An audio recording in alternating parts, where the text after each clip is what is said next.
Hello, it's great to be here with you all, and I'm going to tell you about my invention. But before I do, I just wanted to say that I tried for many years to break into the pet market, and I used to make all these fantastic products and harass the buyers to let me go and see them.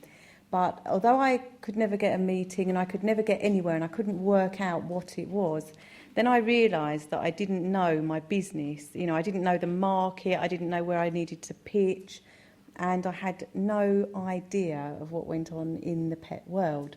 So I came here, and this was about 8 years ago, and I used to spend hours studying Euromonitor, Mintel, Keynotes, all the books that you can get here, and you can just research your market. So then I was prepared and I knew my market. I could go and speak to the buyers, and we kind of spoke the same language. That then got me into Sainsbury's and ended up in my first order being for every Sainsbury's store across the country. So it's really worth coming here and learning your market so as you know what to do. Right, now I'll introduce you to my brainwave, the Road Refresher Bowl. I don't know if any of you are aware of the product, but it's basically he's seen it if none of you have. It's a 3-part water bowl.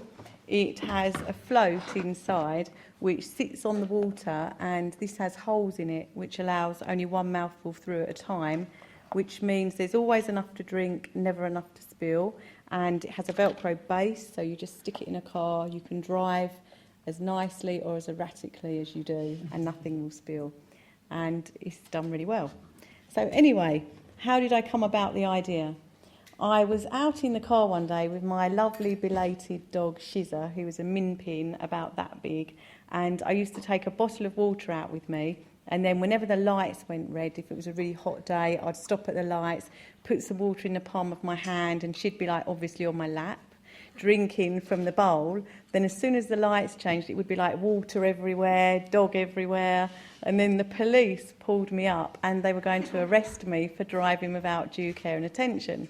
So I was like, okay, it'd be really good if there'd be a water bowl that you could fill with water, leave in your car, and the dog could drink at will, but it didn't spill. So I went home, searched the internet, and there was no such product. And I thought, this would be a really good idea. And I decided I'd take it a bit further. I was like on my own with my daughter at the time. So while she was waiting for her dinner and wondering why it would take 2 hours to arrive, I was in the kitchen cutting up plastic and polystyrene and making a prototype of this crazy dog bowl invention that I had.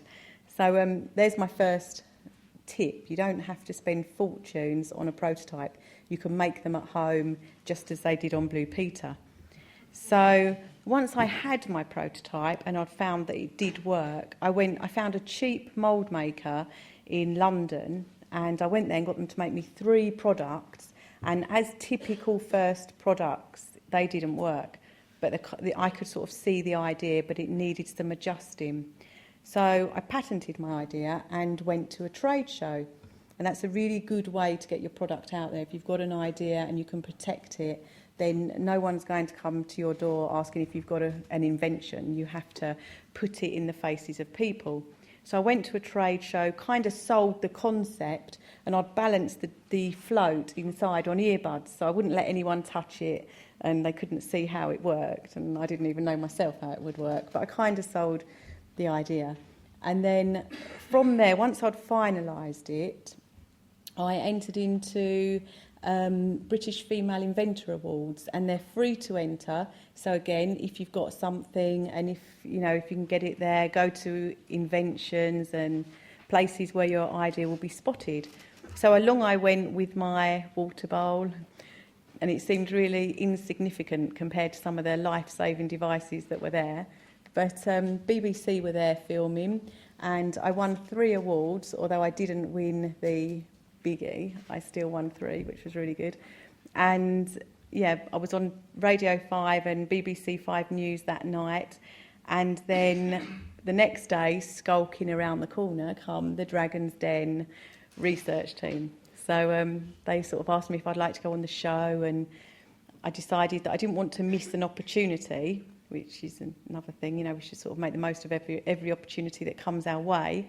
So I thought I'll run with it and I'll do my first presentation, my first show to them and see how it goes. And then I can always pull out last minute.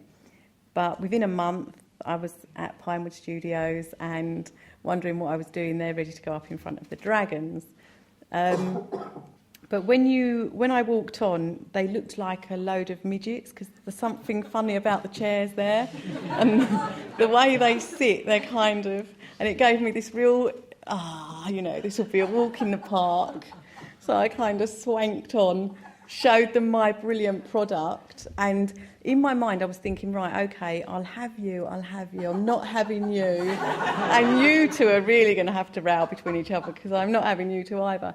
So, you know, it wasn't quite the way it went, though. I don't know if any of you saw it, but in a nutshell, it was absolutely awful.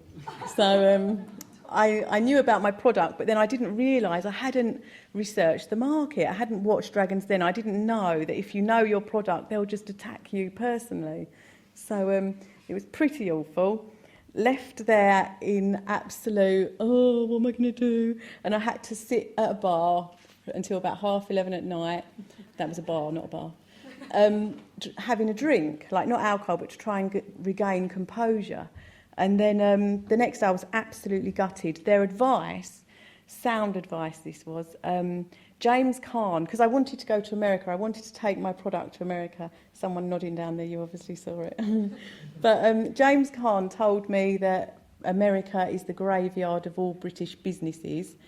And Theo Pathetis told me that if I even thought about going to America, they would eat me alive.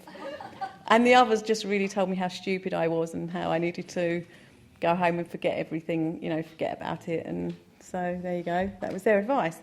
So I went home. So it was a really negative experience, you could say.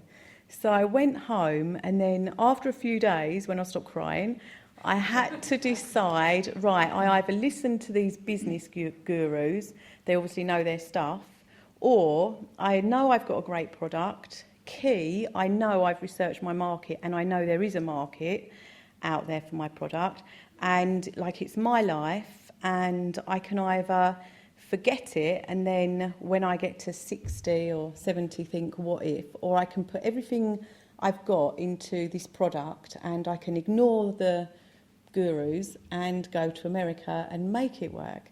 So being obstinate, I decided I would ignore them. Got on a plane to America, spent all my money on a full container load of dog bowls that I had land in Chicago and meet me there. And then I did a trade show and I kind of started selling these dog bowls, although they didn't go too well, ones and twos. I still had thousands left. So I started ringing companies up and knocking on doors and really just being a nuisance. You know, I just thought, I'm not going back until this is done. So we'd done the filming in April. I came back some months later and I'd managed to get on Amazon.com in America and get in some of the bigger stores. And so when Dragon's Den was filmed in September, which to me, I decided that I was going to leave the country and never be seen again because it was too embarrassing. And that's serious. But when it was filmed in September, by that time, the Road Refresher had actually become the fastest selling dog bowl on Amazon.com and was being used by the fire and emergency services. And it was a success in America. So the Dragons... Thank you. Thank you. Okay. So don't let people's negative opinions stop you from doing what you want to do. I know, you know, obviously don't be reckless and research your market, but just because somebody can't see your dream and your invention doesn't mean that it's not there. So, yeah. So there you go. I think that's it. And price your product right. Try and see where it will fit into the market. Price it right. If it does more than what's currently out there, it's worth more. And make sure the packaging tells what's unique about your product, which is something I'm still working on, but there you go. So thank you. Thank you.